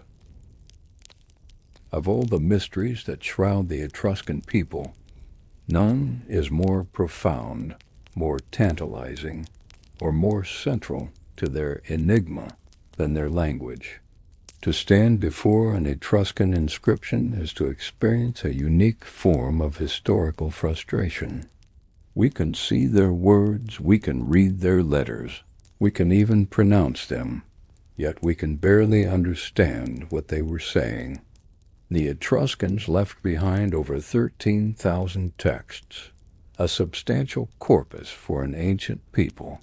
But this vast collection of words remains largely silent, a voice from the past that we can hear but cannot comprehend. The decipherment of the Etruscan language is the holy grail of Etruscology, a linguistic puzzle that has stumped scholars for centuries. The story of this lost language, its unique nature, the texts that have survived, and our painstaking efforts to read them, is the story of the final veil that separates us from the minds of the Rasenna. It is the ultimate secret that they, perhaps unintentionally, managed to keep from their Roman conquerors and from us. The primary difficulty of the Etruscan language is that it is a linguistic isolate. It is not related to any of the other major language families of ancient Italy or Europe. The peninsula at the time was a patchwork of tongues, but most of them, including Latin spoken by the Romans, Oscan and Umbrian, belonged to the great Indo-European language family. Etruscan does not. Its grammar, its vocabulary, and its structure are fundamentally different. This means we cannot use other known languages as a key to unlock its meaning, the way scholars used Coptic to help decipher Egyptian hieroglyphs, or the way Indo-European languages like Sanskrit and Greek help us understand other related tongues. Etruscan stands alone, a linguistic island in the sea of ancient Italy. This very uniqueness has fueled the debate about their origins since antiquity. For proponents of Herodotus's theory of an Eastern origin, a tantalizing piece of evidence emerged in 1885 on the Greek island of Lemnos in the Aegean Sea. A stone stela was discovered there, inscribed with a language that was not Greek. The Lemnos stele, dating to the 6th century BCE, contains a script very similar to the Etruscan alphabet and a language with clear grammatical and lexical similarities to Etruscan. This discovery was a bombshell. How did a language so similar to Etruscan end up on an island so far to the east? Does this prove that the Etruscans migrated from this region, leaving a linguistic remnant behind on Lemnos? Or was this simply an outpost of Etruscan traders or mercenaries? The Lemnian language is also undeciphered, but its close relationship with Etruscan is undeniable and provides the strongest linguistic clue, however enigmatic that the roots of the Rasenna may indeed lie somewhere in the east. While their language was unique, their alphabet was not. The Etruscans learned the art of writing in the late 8th or early 7th century BCE from their contact with Greek traders, most likely the Euboean Greeks who had established colonies at Pithecusae, modern Ischia, and Cumae in southern Italy. They adopted the Greek alphabet and adapted it to the specific sounds of their own language. One of the most distinctive features of Etruscan writing is that it was almost always written from right to left, a practice also common in Phoenician and other Semitic scripts. The letters themselves are therefore often mirror images of their Greek counterparts. They were also pragmatic in their adaptation. The Etruscan language apparently had no O sound, so they dropped the Greek letter omicron. Similarly, they had no use for the voiced consonants B, D, and G, so the Greek letters beta, delta, and gamma were also largely ignored, though they knew of them. The result was a simple, elegant, and highly effective alphabet of 26 letters. That allowed them to write down their language with ease. The great irony is that while we can read their alphabet perfectly, the language it records remains a mystery. The vast majority of the 13,000 surviving Etruscan inscriptions are tragically brief and repetitive. Most are short, funerary epitaphs, carved on sarcophagi, urns, or on the walls of tombs. These typically follow a simple formulaic pattern, stating the name of the deceased, the name of their father, and sometimes their mother, their age at death, and sometimes their titles or magistracies. For example, a typical inscription might read, Larth Arnthal, son of Vel, died at 60 years. Because we have thousands of these, and because they often correspond to the figures depicted in the tomb, we have been able to deduce the meaning of many basic words through a process of careful comparison. We know the words for father, apa, mother, ati, son, clan, and daughter, sek. We can recognize dozens of personal names like Larth, Vel, and Arnth. We know the words for numbers, as they are often written out, and we know the titles of magistrates like Zilith, a high official, and Kumo, king. But this knowledge is incredibly limited. It is like trying to learn the English language by reading nothing but thousands of tombstones. You would learn the words, here lies, beloved husband of, and died in the year of our Lord, but you would have no idea how to read a poem, a history book, or a scientific treatise. This is the great frustration of Etruscology. The Roman writers tell us that the Etruscans possessed a rich and extensive literature. They had their sacred texts of the Disciplina Etrusca. They had historical annals, and they even had their own dramatic works and poetry. But all of this was written on perishable materials, like linen cloth or wooden tablets, and none of it has survived. We are left with only the brief accidental scraps of their language, carved in stone and terracotta. However, there are a few tantalizing exceptions, a handful of longer texts that offer a deeper, if still murky, glimpse into the language. The most important of these by far is the Liber Lentius Agrebiensis, or the Linen Book of Zagreb. Its story is one of the most bizarre in the history of archaeology. In the mid-19th century, a minor Croatian official purchased a mummy in Alexandria, Egypt, as a souvenir. He displayed it in his home for years. After his death, the mummy was donated to the National Museum in Zagreb. It was only years later, when the mummy's linen wrappings were removed for study, that scholars noticed they were covered in writing. The script was Etruscan. This was, and still is, the longest single Etruscan text ever discovered, containing around 1,200 words. It is the remnant of a linen book that, at some point in its history, had been torn into strips and recycled to wrap a mummy of an Egyptian woman from the Ptolemaic period. How this Etruscan book ended up in Egypt is a complete mystery. The text itself is believed to be a ritual calendar detailing the specific ceremonies, prayers, and offerings to be made to different gods on different days of the year. Because of its repetitive, formulaic nature, it has been invaluable for understanding the names of Etruscan gods and the vocabulary of their rituals. But it contains no narrative, no history, no mythology. It is a priest's handbook, a liturgical calendar that is as dry as it is precious. The second longest text is the Tabula Capuana, a large terracotta tablet found near the city of Capua in southern Italy.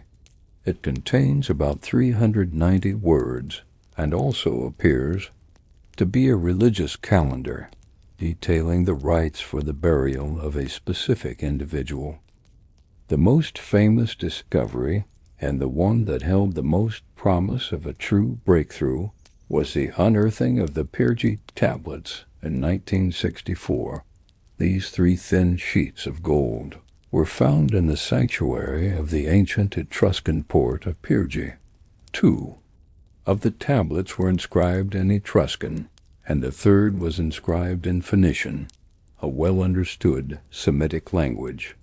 For a moment, the scholarly world held its breath. Was this the Etruscan Rosetta Stone, the bilingual key that would finally unlock the language? Unfortunately, the answer was no. While the texts deal with the same subject, a dedication of a temple to the goddess Uni Astarte in Phoenician by the ruler of Kar, they are not a direct word-for-word translation of each other. They are parallel texts describing the same event in different words. The tablets were hugely important. They confirmed the meanings of several words, including the word for 3, ci, and provided a solid link between an Etruscan and a Phoenician deity. But they were not the magic key that scholars had dreamed of. The door to the Etruscan language remained stubbornly locked. So what can we say about the language of the Rasenna? We know the sound values of their letters. We know its basic grammatical structure. It appears to have been an agglutinative language, like Turkish or Finnish, where complex ideas are formed by adding a series of suffixes to a root word. We have a vocabulary of a few hundred basic words, mostly dealing with family, religion, and titles. This means we can often get the general gist of a new funerary or religious inscription, but we are a long way from being able to read their language with any real fluency or nuance.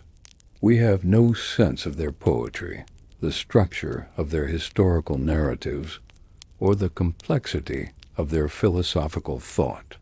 The lost language of the Etruscans is the final barrier between us and them.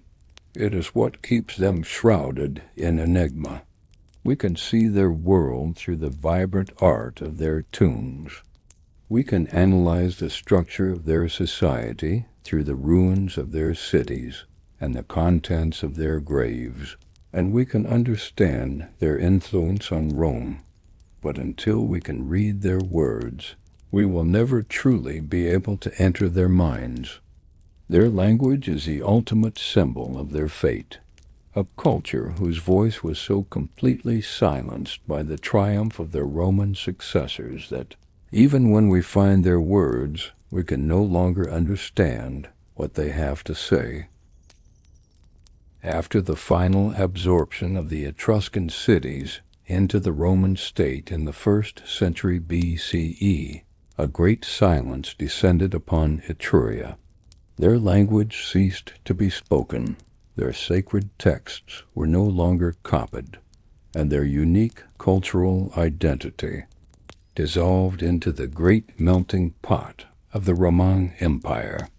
For over 1,500 years, the Etruscans were a forgotten people, their existence known only through the often biased and hostile accounts of the Greek and Roman writers who had been their rivals and conquerors. Their magnificent cities of the dead, with their painted tombs and their golden treasures, lay hidden and undisturbed beneath the rolling hills of Tuscany. The story of the Etruscans is therefore a tale in two parts: the story of their life and decline in antiquity, and the story of their second life, their gradual and dramatic rediscovery, which began in the Renaissance and continues to this day. This is the story of Etruscology, the patient, often frustrating, and sometimes thrilling process of piecing together a lost world from the echoes it left behind in the earth. The first stirrings of a renewed interest in the pre-Roman past of Italy came during the Renaissance. In an age obsessed with the classical world of Greece and Rome, the discovery of artifacts that were clearly not Roman, but were of a sophisticated and unknown style, sparked a new curiosity. The most famous of these early discoveries was the unearthing of the Chimera of Arezzo in 1553. During the construction of new fortifications in the Tuscan city of Arezzo, workers discovered a magnificent, life-size bronze statue of a mythical beast, part lion, part goat, part snake. The statue, a masterpiece of bronze casting, was unlike anything seen before. It was brought to the attention of the ruler of Florence, Cosimo I de' Medici, a great patron of the arts. Cosimo was fascinated by the statue and added it to his personal collection, where he is said to have personally cleaned it. This spectacular find, along with other discoveries like the statue of the orator, demonstrated that a powerful and highly artistic civilization had flourished in Tuscany long before the Romans. This period, however, was one of collecting curiosities, rather than scientific investigation. The finds were seen as beautiful objects, but their historical context and the culture that created them remained shrouded in mystery. A more systematic, if often destructive, interest in the Etruscan past began in the 18th and early 19th centuries, fueled by the Grand Tour. Wealthy European aristocrats, scholars, and artists traveling through Italy in search of classical antiquity began to hear tales of tombs filled with beautiful painted vases and golden treasures being found in the lands of ancient Etruria. This sparked a wave of excavations that were, in reality, little more than treasure hunts. This was the era of the tombarolo, the professional tomb robber, a figure who has haunted the Etruscan necropolises for millennia. Local farmers and entrepreneurs, realizing the immense value of the artifacts buried beneath their fields, began to systematically search for and plunder the ancient tombs. They would probe the ground with long metal rods until they hit the telltale void of a subterranean chamber. They would then break in, seize the most valuable and marketable items, the Greek painted pottery, the gold jewelry, the bronze mirrors, and sell them on the burgeoning international art market. In the process, they would often destroy the context of the tomb, smashing less valuable items and paying no attention to the skeletal remains or the tomb's architecture. While these early tomb robbers were responsible for the destruction of a vast amount of irreplaceable archaeological information, they were also the ones who revealed the sheer scale and richness of the Etruscan world that lay hidden beneath. The soil. The birth of Etruscology as a more scientific discipline can be traced to the mid-19th century and the work of dedicated scholars who sought to move beyond simple treasure hunting. The most important of these early figures was the English writer and diplomat George Dennis. From 1842 to 1847, Dennis traveled extensively on horseback through the remote and often dangerous countryside of Tuscany and Lazio, meticulously documenting the remains of the ancient Etruscan cities and their necropolises. His book, The Cities and Cemeteries of Etruria, first published in 1848, was a landmark achievement.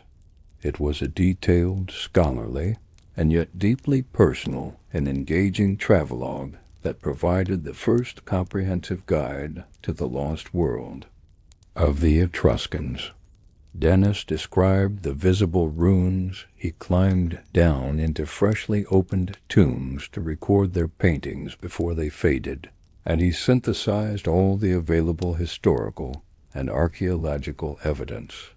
His work brought the Etruscan civilization to the attention of a wide international audience and created a detailed record of many sites and tombs that have since been damaged or destroyed. The 19th century was also the age of the great discoveries, when a series of spectacular finds provided the raw material that would shape our understanding of Etruscan culture. At the southern Etruscan city of Cara, modern Cerveteri, the vast Banditatia necropolis, with its city-like layout of great earthen tumuli, was systematically explored for the first time. The most sensational find came in 1836 with the discovery of the Regalini Galassi tomb, an unlooted princely tomb from the 7th century BCE. The tomb was a treasure trove of unimaginable wealth, filled with objects of gold, silver, ivory, and bronze. There was a spectacular golden pectoral, decorated with tiny animals, a complete bronze chariot, and a host of silver vessels imported from the Near East. The Regalini Galassi tomb was a stunning revelation of the immense wealth and the far-reaching international connections of the Etruscan elite during their Orientalizing period. At Tarquinia, the ongoing discovery of the painted tombs was like opening a series of time capsules. Each newly discovered tomb provided another vibrant, colorful window into Etruscan life. The frescoes, carefully copied by artists before their colors began to fade upon exposure to the air, completely changed the perception of the Etruscans. They were no longer seen as a grim and mysterious people, but as a joyful, life-affirming culture that celebrated music, dance, and feasting. At the city of Valky, the excavations led by Lucien Bonaparte, the brother of Napoleon, in the 1820s and 30s, turned the site into a virtual mine of Greek pottery. His crews unearthed thousands of the highest quality painted vases from Athens, which the Etruscan aristocracy had imported in vast quantities. This flood of new material not only demonstrated the Etruscans' immense wealth and their taste for foreign luxury goods, but it also fundamentally rewrote the history of Greek art, providing the names and styles of many previously unknown Athenian painters. The 20th and 21st centuries have seen Etruscology mature into a modern scientific discipline. The focus has shifted from the tombs of the elite to a more holistic understanding of Etruscan society. Archaeologists now systematically excavate settlements, sanctuaries, and industrial sites to learn about the lives of ordinary people. The discovery of the Etruscan port at Gravisca, the main harbor for Tarquinia, was a major breakthrough. The excavations revealed a cosmopolitan trading hub, with a sanctuary where not only Etruscans, but also Greek and Phoenician merchants left offerings to their shared gods. This provided a vivid picture of the international and multicultural world in which the Etruscans operated. At sites like Poggio Civitate, an aristocratic residence from the 7th century, archaeologists have uncovered not just the monumental building, but the workshops where its magnificent terracotta sculptures were made. Modern science has opened up new frontiers in the study of the Etruscans. DNA analysis of human remains from Etruscan tombs is providing new, complex evidence for the old debate about their origins. Residue analysis on their pottery can tell us what they were eating and drinking at their banquets. And non-invasive survey techniques like ground-penetrating radar and magnetometry are allowing archaeologists to map the complete layout of buried necropolises and even to see inside unopened tombs without ever breaking the soil. The rediscovery of Etruria is an ongoing story. Every year, new tombs are discovered, sometimes by accident by farmers, sometimes by police tracking the activities of modern tombaroli. Each new find adds another small, precious piece to the great puzzle of the Etruscan enigma. The enduring fascination of the Etruscans lies in this incompleteness. The lost language, the fragmentary evidence, the overwhelming reliance on the art of the dead, it all forces us to be historical detectives, to piece together a lost world from the beautiful and mysterious echoes it left behind in the earth. The Etruscans are not just a dead civilization to be studied. They are an active archaeological adventure, their secrets still rising from the Tuscan soil. Of all the aspects of Etruscan civilization, none is more central to our understanding of them, nor more vividly preserved, than their complex and evolving beliefs about the afterlife. The vast majority of the archaeological evidence we possess, the sprawling necropolises, the intricately furnished tombs, the stunning frescoes, and the thousands of funerary inscriptions, is a direct product of their intense preoccupation with what lay beyond the threshold of death. For the Etruscans, the tomb was not a final resting place, but an eternal house, a carefully constructed stage upon which the deceased would continue their existence. Their beliefs were not static, but underwent a profound transformation over time, a journey from a vibrant and optimistic vision of a life continued to a more somber and anxious preoccupation with the perilous voyage of the soul. To explore the Etruscan soul is to journey through these beliefs, to see how a civilization's hopes and fears about eternity were etched into the very fabric of their art and their landscape. In the early period of their civilization, during the Villanovan Iron Age and the subsequent Orientalizing period, roughly 900 to 600 BCE, the Etruscan conception of the afterlife appears to have been relatively simple. The primary goal was the preservation of the individual's identity and status. The early practice of cremation, with the ashes placed in a biconical urn or a hut-shaped cinerary urn, was a way of containing the essence of the deceased. These urns were buried in simple pit graves, often accompanied by a few personal possessions: a bronze fibula, a pin for a cloak, a razor for a man, a spindle whorl for a woman. The hut urns are particularly revealing, suggesting a belief that the spirit needed a familiar house-like container to dwell in. With the rise of the great aristocratic families in the 7th century BCE, this simple conception evolved into a far more elaborate and materialistic vision of the afterlife. The wealth generated from the control of the metal trade allowed the elite to invest in spectacular funerary displays. This is the era of the great tumuli at Cerveteri and the princely tombs of Veii and Praeneste.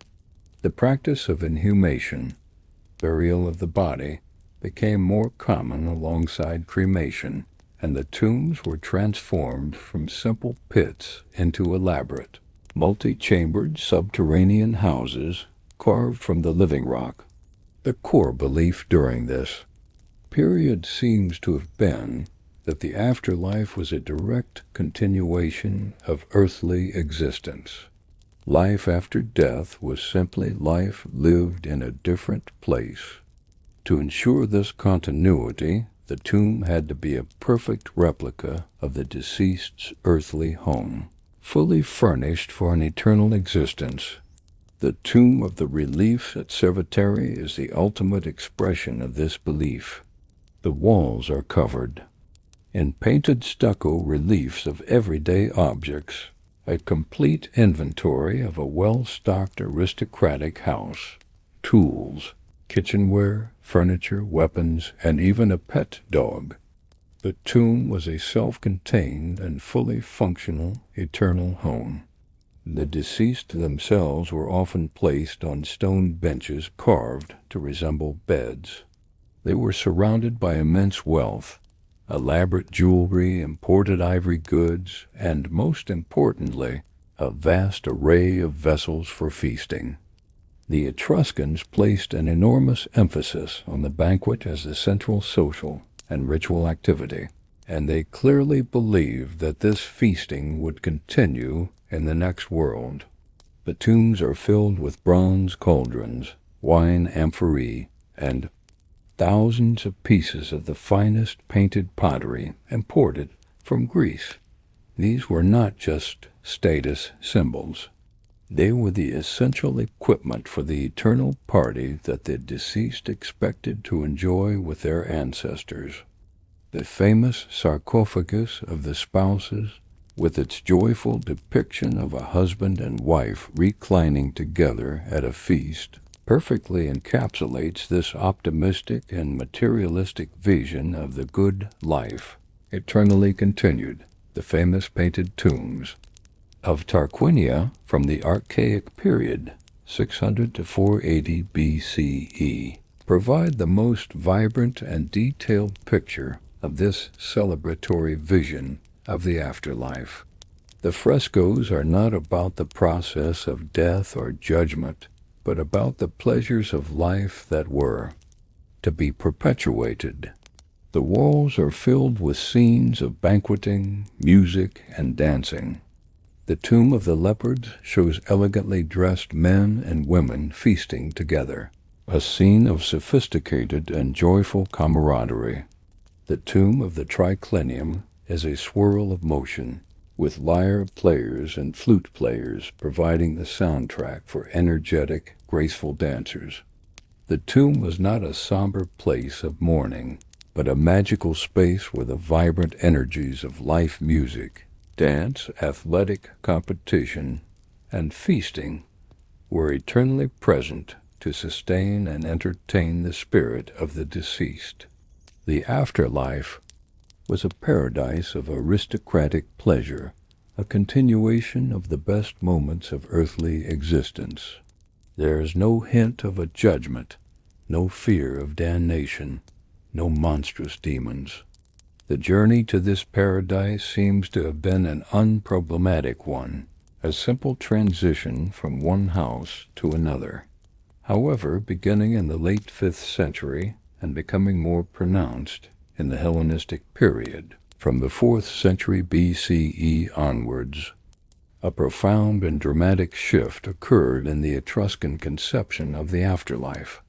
The joyful and confident vision of an eternal banquet was gradually replaced by a darker, more anxious, and more complex set of beliefs.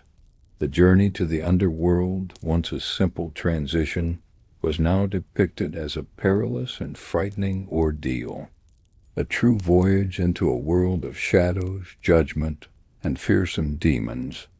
This shift is starkly visible in the art of the tombs. New and terrifying figures, drawn from a native Italic tradition, but also influenced by Greek ideas about Hades, began to populate the art. The most prominent of these was Charon, the Etruscan demon of death. He was not the simple ferryman of the Greek underworld Charon, but a fearsome tormentor, the official escort of the dead. He is often depicted as a monstrous, brutish figure with a hooked, vulture-like nose, pointed ears, burning eyes, and skin the color of blue-gray death. He is often armed with a large, heavy hammer, which he would presumably use to strike the deceased or to guard the gates of the underworld. He is a terrifying and implacable figure, the embodiment of death's grim reality. Charon was often accompanied by Vanth, a winged female demon. Vanth is a more ambiguous figure. She is often depicted with a torch to light the way for the deceased through the darkness, and she sometimes appears to be a more benevolent guide. However, she is also often shown with a scroll upon which the destiny of the deceased is written, a silent reminder of the inescapable nature of fate.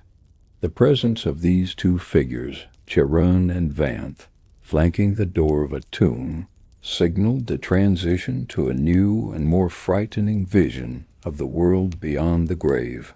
The tomb frescoes from this later period reflect this new pessimism. The Tomb of the Blue Demons from the late 5th century is one of the earliest to show this new vision.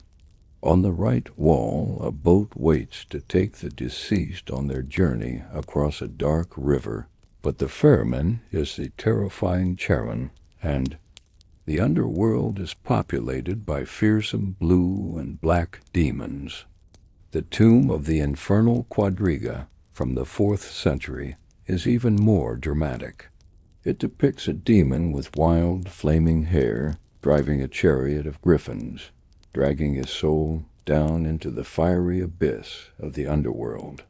The joyful banquet scenes are now often replaced by somber processions of the dead, their faces etched with sorrow, being led on their final journey by the demons of the underworld. What caused this profound shift in the Etruscan soul?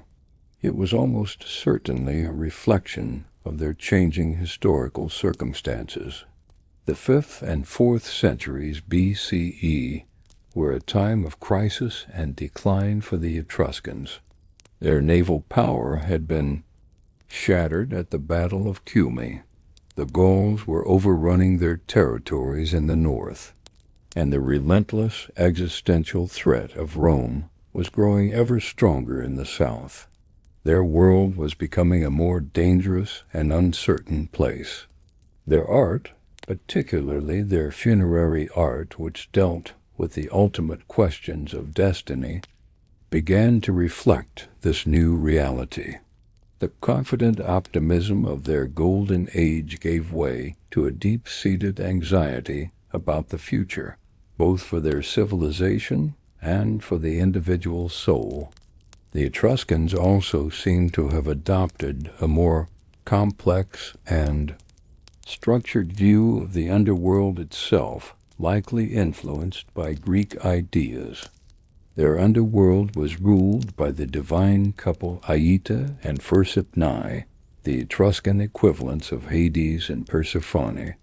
It was a shadowy realm with its own geography, its own gatekeepers, and its own grim logic. The art of this period suggests a belief in some form of post-mortem judgment, where the deeds of one's life would be assessed. The sarcophagi of this era often depict scenes of judgment or of the deceased appearing before the gods of the underworld.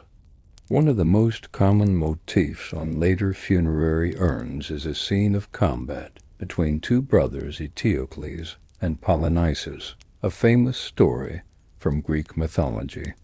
This theme of fratricidal strife, of families turned against each other, likely resonated deeply with the Etruscans in a time of internal conflict and civil strife, as their society was slowly disintegrating under the pressure of Rome.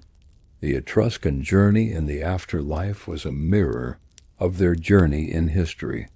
It began with the buoyant, confident vitality of a young and powerful culture, which saw the afterlife as a simple continuation of its earthly pleasures. It ended in a dark and anxious world of demons and judgment, a reflection of a civilization in decline, haunted by a sense of impending doom. The silent cities of the dead, with their painted tombs and their carved sarcophagi, are the ultimate legacy of the Etruscan Enigma. They are a rich and poignant record of a people's deepest hopes and fears, a testament to their love of life and their long, somber meditation on the mysteries of death. Our journey through the rolling hills of Tuscany and the deep, silent corridors of the painted tombs has come to an end. We have pursued the Etruscan Enigma, chasing the faint footprints of a civilization that was both a giant of the ancient world and a ghost of history. We have seen a people who, from mysterious origins, created the first great urban culture of Italy, a vibrant confederation of city-states built on the immense wealth of their mineral resources and their mastery of the sea. We have walked through the streets of their lost cities, both the cities of the living, with their temples and their monumental walls, and the far better preserved cities of the dead, the magnificent necropolises that served as eternal homes for the afterlife. In these subterranean houses, we have met the Etruscan people. We have seen the powerful aristocratic families who ruled their society, and we have been struck by the remarkable freedom and high status of their women, who feasted and conversed as equals alongside their husbands. In the vibrant frescoes of their tombs, we have witnessed their exuberant love of life, a world of feasting, music, and dance, a testament to a culture that embraced the pleasures of earthly existence with a passionate intensity. We have stood in awe of their artistic genius, from the powerful terracotta sculptures to the exquisite detail of their bronzes and the granulated gold of their jewelry. We have delved into their unique and fatalistic religion, a secret world governed by the complex rules of the Disciplina Etrusca, where the gods spoke through the lightning in the sky and the liver of a sacrificed sheep, and where even the gods were subject to the inexorable will of fate. We have traced their complex and fateful relationship with Rome, watching as they transformed their small Latin neighbor from a collection of villages into a true city, bequeathing to them the very symbols of power, the forms of their temples, and the rituals of their state religion. And we have witnessed their long, tragic twilight, a slow decline under the pressure of Celtic invaders from the north, Greek rivals on the sea, and the relentless, methodical conquest by their Roman pupils. In the south, we have seen their joyful art turn somber, and we have listened as their unique language, the final carrier of their identity, faded into an enigmatic silence that we are still struggling to break. The Etruscans were the forgotten third pillar of the classical world, a non-Indo-European culture that stood alongside the Greeks and the Romans, shaping and being shaped by them. Their ultimate failure to unite, their inability to withstand the relentless military machine of a unified Rome, led to their complete absorption and their consignment to the footnotes of history. But their legacy was not erased. It was woven so deeply into the fabric of early Roman civilization that it became invisible, the silent foundation upon which much of Roman greatness was built. The Etruscan enigma endures. It lies in their lost language, in the mystery of their origins, and in the profound cultural shift from the joy of their early tombs to the terror of their later ones. They remain a people of tantalizing fragments, their story pieced together from the beautiful echoes they left behind in the earth. To study the Etruscans is to be reminded that history is not just a story of the victors, but is also shaped by the silent, powerful influence of the ghosts they leave behind. Thank you for joining me on this journey into the heart of Italy's forgotten empire. Sleep well, and may your dreams be filled with the lively music and the enigmatic smiles of the Rasenna.